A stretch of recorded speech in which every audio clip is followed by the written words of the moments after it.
trade becomes a global phenomenon, the way trade is conducted between countries and regions has changed.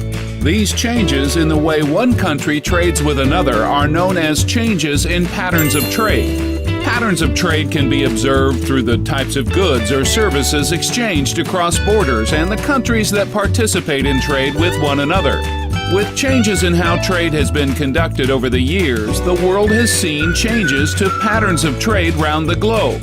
Increasingly, it's observed that developed economies are exporting more of high-value-added services, such as wealth management and legal consultancy, while importing low-value-added goods produced elsewhere, such as food and clothing. On the other hand, developing countries that are abundant with low-skilled labor and land have an edge or comparative advantage in the production of low-value-added goods and import high-value-added services. The formation of trading blocs with multilateral free trade agreements signed based on regions have also changed where and from which countries' imports originate from. With the signing of free trade agreements, countries trade more with countries in the same trading bloc, and imports are diverted from countries outside the trading bloc to member countries within the trading bloc.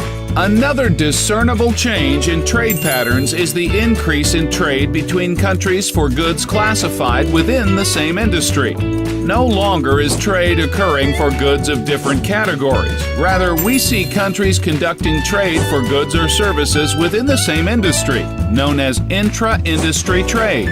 For instance, countries specializing in the manufacturing of cars will be exporting cars while importing cars of a different make.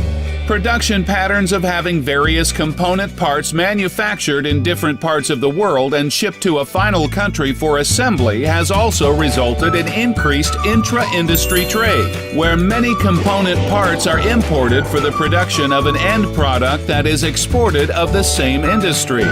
All these changes in trade patterns seen are explained by fall in transport costs, improved technology, changes in comparative advantage, the active signing of trade agreements, and changes in taste and preference. Magandang araw, Pilipinas! Live tayo ngayon sa London para makapanayam natin ang mga eksperto sa negosyo.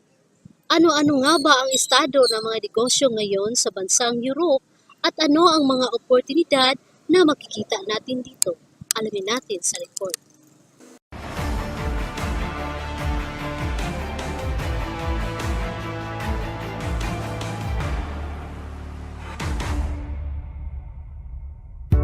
Swiss companies need to understand that the disruptive business model is very important in the US right now. Traditional sectors of life sciences and ICT are very strong and there's a lot of opportunity, but the same goes now for retail, lots of food and beverage opportunities in the US. And the US is, believe it or not, an easy place to do business if you do business right and you have a great opportunity. Business model innovation is a key success factor both in the UK and the Irish markets. Both markets are very mature. Data-driven solutions have been adopted at a very early stage by the clients there, and customers actually are willing to share data provided it brings them either a convenience or a price benefit. The Swiss SMEs are usually in a very good position to adopt those trends because there's an historical knowledge. That is the insurance competence, also the financial center competence, and then they can build on this to pivot and to adapt new business models. The business in Chile is orientated to North America and to Europe, so if there are innovative business models, they are copied, they are adapted, and if they are implemented for us. Swiss products in general or services are very well known in Chile. They stand for quality and innovation, and as the variety of products are increasing in all sectors, so there's a wide range of opportunities. We have worked a lot in energy efficiency and also in construction this year. Business model innovation can and can't be a success factor in the Nordic countries. For instance, in consumer goods, you have to be prepared to offer omni-channel marketing and omni-channel sales. Key success factors in the Nordic countries are, of course, high quality, precision and timely delivery. But apart from that, I would say that you have to offer something more an added value, for instance, increased services and so on. Hong Kong is quite a saturated market, so coming into the market, being open-minded, very creative, and thinking outside the box and defining their unique selling points. The best sector opportunities for Swiss SMEs would be fintech, health tech, and arts and culture. And I would also recommend attending trade fairs, as Hong Kong is home to a lot of big and great trade fairs every year for different sectors, and that could open many doors to find potential distribution partners.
Ayan po mga kababayan, ang mga negosyong patok ngayon sa mga bansa sa Europe.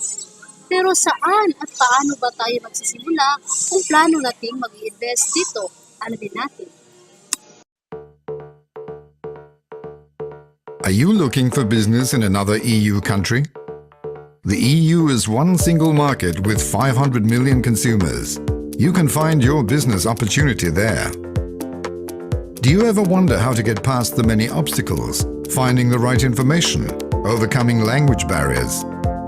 You can simplify your life by using the Your Europe business portal. It's the practical guide to doing business across Europe. Do you ever wonder, where do I pay VAT? How do I register a company in another country? How can I protect my intellectual property? How do I hire a foreign worker? Where should I pay Social Security? Where can I find funding? On the Your Europe business portal, you'll find information on your rights and obligations and administrative procedures related to starting in business, managing a business, doing business responsibly, profiting from the EU market, expanding a business, competing through innovation, deciding to stop doing business. All of this information is available in several EU languages. The portal also gives you direct access to online government services in each country. You can find the required forms and submit the necessary paperwork online, immediately, saving time and money. Should specific problems arise, the portal steers you to business organizations where you can get personalized help and advice. Your Europe Business Portal is the smartest way to start, run, or expand your business in Europe. It's Your Europe. It's your business opportunity.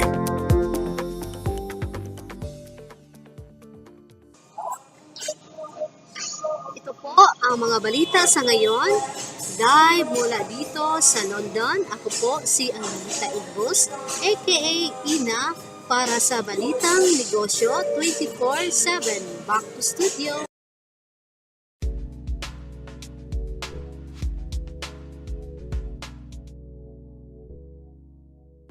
Hello students, welcome to the lecture on International Business Environment, and after this lecture we will be able to learn the following objectives. Explain the international marketing environment, discuss the microenvironment, define the macro environment, explain political legal environment. Let's start with a brief introduction to the topic international business environment. International business means carrying on business activities beyond national boundaries.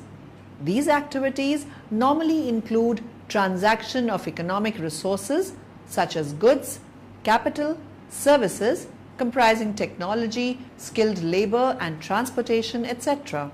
International production. Thus, international business includes not only international trade of goods and services, but also foreign investment, especially foreign direct investment. Objectives of international business. Sales expansion. The main objective of international business is to increase the sale because in international business, a firm can sell its product in domestic as well as in foreign market. Resource acquisition. It means getting the resources from other countries because there may be so many resources of other country which may not be available in home country. Minimize competitive risk. Many companies move internationally to minimize the risk of competitors. Diversification. Many companies want to diversify the sources of sales and supplies, so they may seek foreign market for this purpose. Modes of international business. A firm adopts various modes for its entry into business transaction across borders. Direct and indirect export. Trade mode presents the first step in international business. It includes export and import. Export may be either direct or indirect. Direct export. In case of direct export, a company takes full responsibility for making its goods available in the target market by selling directly to the end users, normally through its own agents. Indirect export. When the exporting company does not possess the necessary infrastructure to involve itself in direct exporting, indirect export takes place. Counter trade. Counter trade is a sort of bilateral trade where one set of goods is exchanged for another set of goods. In this type of external trade, a seller provides a buyer with delivers and contractually agrees to purchase goods from the buyer equal to the agreed percentage of the original sale contract value. Contractual entry modes. Contractual entry modes are found in case of intangible products such as technology, patents and so on. Forms of technical collaboration. Technical collaboration normally takes 4 forms. They are licensing. Licensing is an arrangement by which a firm transfers its intangible property such as expertise, know-how, blueprints, technology and manufacturing design to its own unit or to a firm located abroad. Franchising. In this form of technical collaboration, the franchisor is the entrant and the franchisee is the host country entity. The franchisee makes use of intellectual property right like trademarks, copyrights, business know-how, managerial assistance, etc. Management contracts. In a management contract, one company supplies the other with managerial expertise. Such agreements are normally signed in case of turnkey projects where the host country firm is not able to manage day-to-day affairs of the project, or in other cases where the desired managerial capabilities are not available in the host country. Turnkey projects. In a turnkey project agreement, a firm agrees to construct an entire plant in a foreign country and makes it fully operational. It is known as turnkey because the licensor starts the operation and hands over the key of the operating plant to the licensee. Foreign investment. Foreign investment takes 2 forms. One is foreign portfolio investment, the other is foreign direct investment. International marketing environment. The marketing environment creates opportunities or threats in two basic ways. First, changes in the marketing environment can directly affect specific markets. Changes in the marketing environment can make markets larger or smaller, or sometimes create new markets. The second way the marketing environment produces opportunities or threats is through direct influences on specific marketing activities. Changes in the technological environment similarly provide opportunities to produce these high mileage or alternative fuel cars. These different levels of marketing can be expressed in the following terms. Domestic marketing, which involves the company manipulating a series of controllable variables such as price, advertising, distribution, and the product service attributes in a largely uncontrollable external environment that is made up of different economic structures, competitors, cultural values, and legal infrastructure within specific political or geographic country boundaries. International marketing, which involves operating across a number of foreign country markets in which not only do the uncontrollable variables differ significantly between one market and another, but the controllable factors in the form of cost and price structures, opportunities for advertising, and distributive infrastructure are also likely to differ significantly. Global marketing management, which is a larger and more complex international operation. Microenvironment. Microenvironment factors are close to businesses and have direct impact on its business operations and success. Before deciding corporate strategy, businesses should carry out a full analysis of their microenvironment. Microeconomic factors. Customers. As all businesses need customers, they should be centered, orientated around customers. The firm's marketing plan should aim to attract and retain customers through products that meets their wants and needs and excellent customer service. Employees. Employing staff with relevant skills and experience is essential. This process begins at recruitment stage and continues throughout an employee's employment via ongoing training and promotion opportunities. Training and development play a critical role in achieving a competitive edge, especially in service sector marketing. Suppliers. Suppliers provide businesses with the materials they need to carry out their business activities. A supplier's behavior will directly impact the business it supplies. Shareholders. As organizations require investment to grow, they may decide to raise money by floating on the stock market, that is, move from private to public ownership. Media. Positive media attention can make an organization or its products, and negative media attention can break an organization. Organizations need to manage the media so that the media help promote the positive things about the organization. Competitors.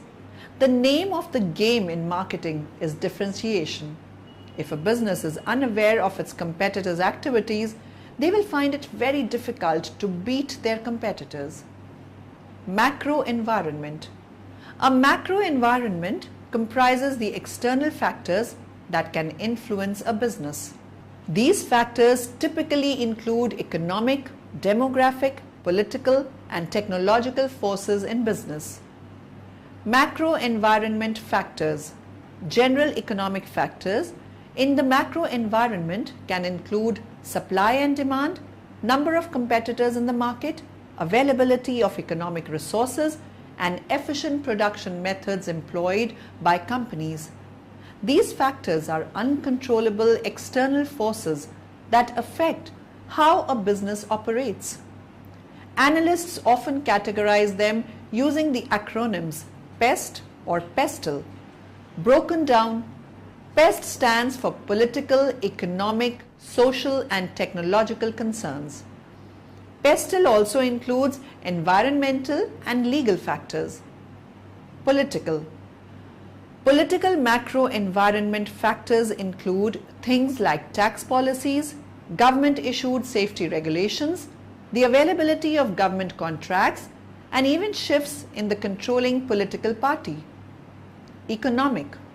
Economic factors are often difficult to assess since economic forecasts and analysis vary widely between experts.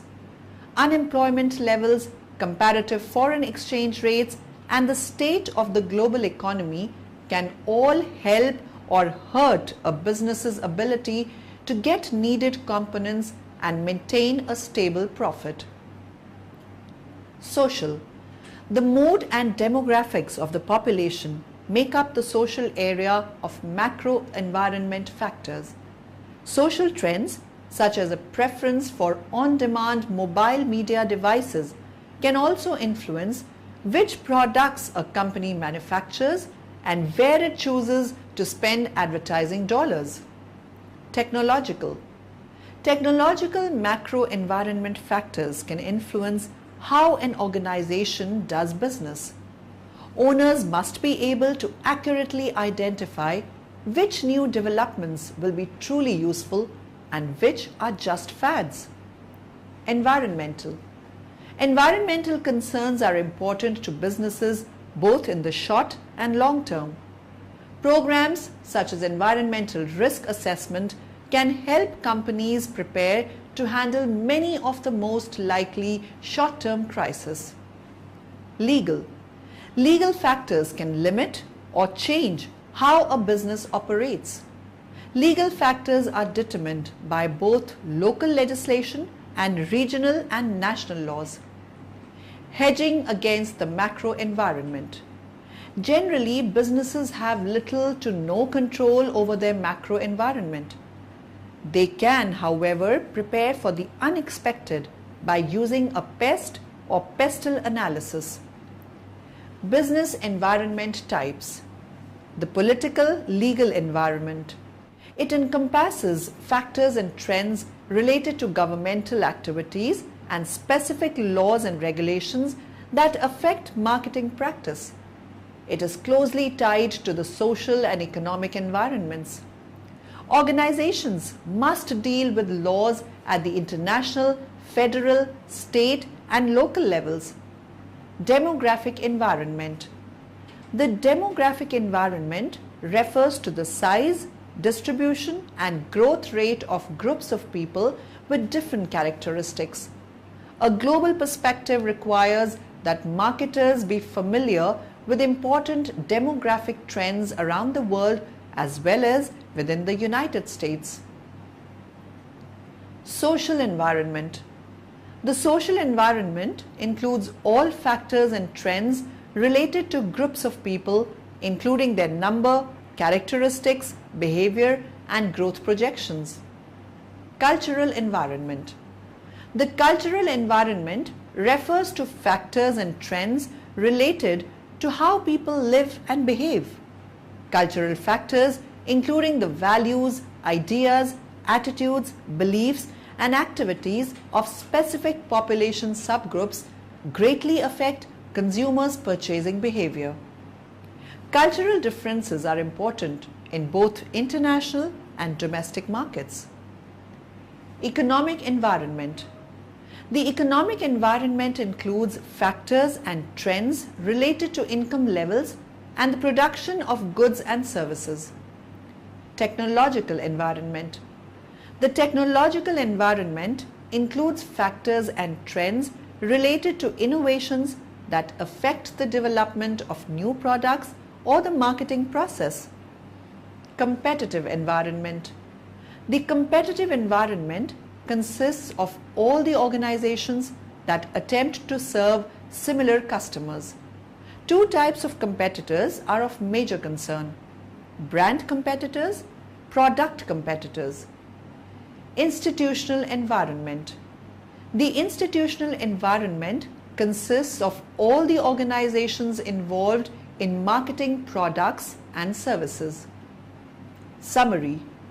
Now, in the end, Let us summarize what we have learnt in this lecture.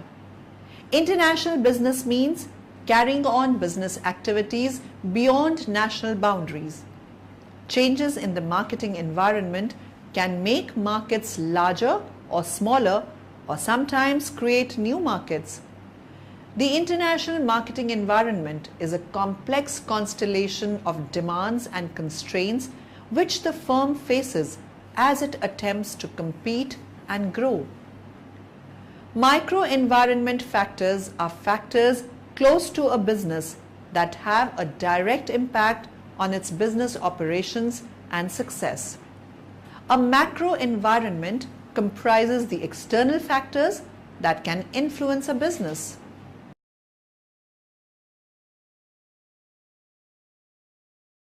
With every media outlet swept up in the all-consuming Brexit frenzy after the UK referendum to leave the EU, many people out there, I'm looking at you, United Kingdom citizens who already voted but that's another issue, are wondering what the EU actually is. While news networks are happy to get viewers super invested in a debate like this, they don't do the best job of contextualizing the situation. So here it is, everything you never thought you needed to know about the EU.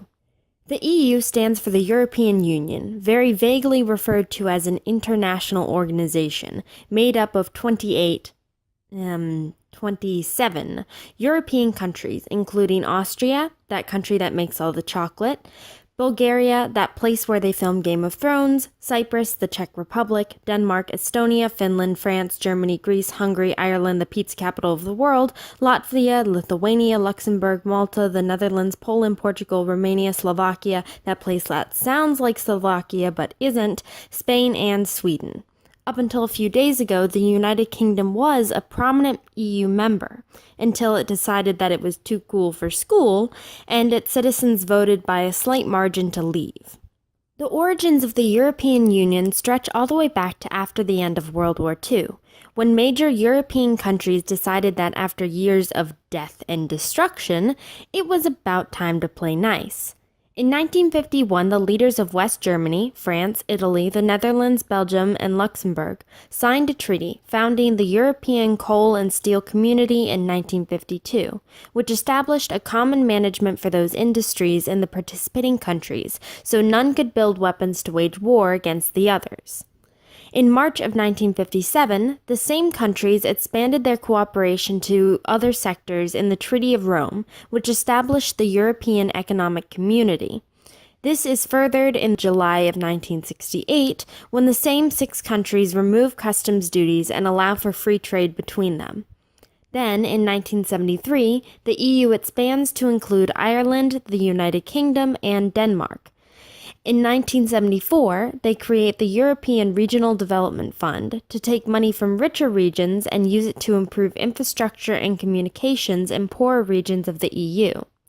Over the years, more and more countries decided to join the party and become EU member states, in parallel to increases in cooperation between EU members. Fast forwarding to the early 2000s, one by one European countries began adopting the euro as their currency, allowing for easier economic transactions between participating countries in what is now known as the Eurozone. Up until present day, the EU has been expanding areas of cooperation between countries, although with many countries being exempt from certain agreements, as well as adding new countries, which is part of the reason why many were so shocked when the referendum held in the United Kingdom on June 23, 2016, concerning whether it should remain in the EU resulted in a victory for British exit proponents, 52% to 48%. This exit marked the first time any country has ever left the EU, and was coupled with massive plunges in the financial market and a decrease in the value of the pound, the currency of Britain. And there it is, everything you didn't think you needed to know and probably didn't even want to know about the European Union. If you want more information about the European Union, its history, how it works, or the UK referendum, you can find the sources I used for this video linked in the description below. If you like this video, you can click the like button down below, and consider subscribing for more like this one, and feel free to suggest topics for future videos down in the comments below. Thanks for watching. Don't forget to be awesome.